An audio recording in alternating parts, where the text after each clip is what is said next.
ঘটনাটো হৈছিল আমি জিউমাৰী গাঁও পঞ্চায়তৰ সভাপতি পদৰ কাৰণে 6জন মেম্বাৰ লৈ আমি শিঙিমাৰী উন্নয়ন খণ্ডৰ কাৰ্যালয়ত আহিব খুজিছিলোঁ।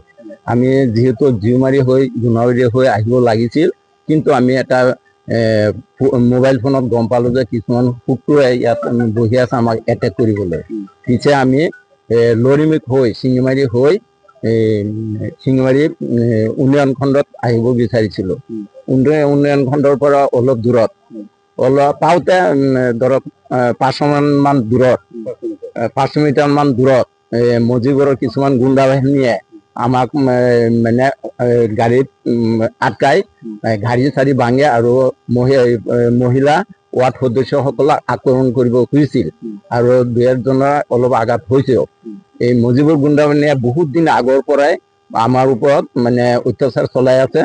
তেওঁ বিভিন্ন শিতানত মানুহৰ পৰা ঠগবাজি কৰি বিভিন্ন মানে বিজেপিটো ধ্বংস কৰিব বিচাৰিছে। এই মজিবৰ ৰকিবুল হুছেইনৰ লগত থাকি মজিবুৰৰ পৰা বহুত টকা লুটি পুটি খাই এতিয়া আহিছে এজিবিত আহি কিছুমান লুটি পুটি খাই এতিয়া আকৌ বোলে বিজেপিত গৈছে। এই মজিবুৰে যেতিয়ালৈকে এই এজিবি বিজেপিৰ পৰা আঁতৰ নকৰে বিজেপিটো চামাগুৰি সমষ্টিত একদম নাইকিয়া হৈ যাব। আমি আমাৰ জিউমাৰীত যদি মজিবুৰ ৰহমানে সোমাই তাক এটা মানুহ তাক লগত নাপাব। কিছুমান আমি 2জন আহত হৈছে, এতিয়া গাড়ী 2খন ভাঙিছে।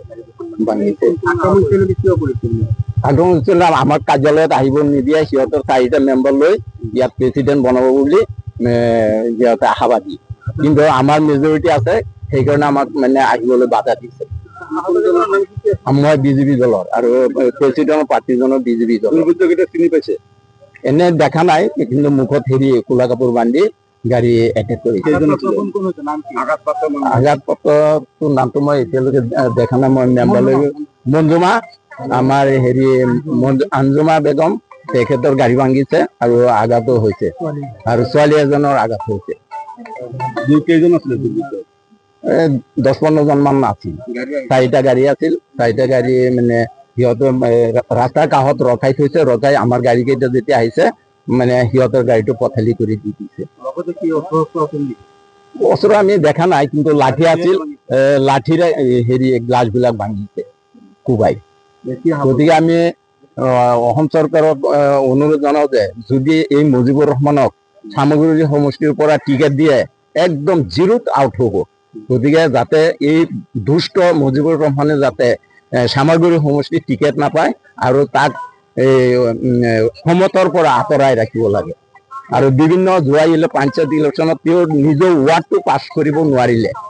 এনেকুৱা লিডাৰক আমাৰ নালাগে, ৰাইজৰো নালাগে। ৰাইজে কওকচোন, এনেকুৱা লিডাৰ লাগেনে? আপোনালোকে মজিবুৰক ভোট দিবনে? তেনেকে মই চিনি পোৱা নাই, মিছা কথা কৈ লাভ নাই। কিন্তু মোৰ জিউমাৰীবাসী ৰাইজ হৈ মই কৈছোঁ যাতে মজিবুৰ ৰহমানে অহা নিৰ্বাচনত টিকটৰ পৰা চৰকাৰে বঞ্চিত কৰে, নহ'লে আমাৰ দলটো একেবাৰে নাইকিয়া হৈ যাব।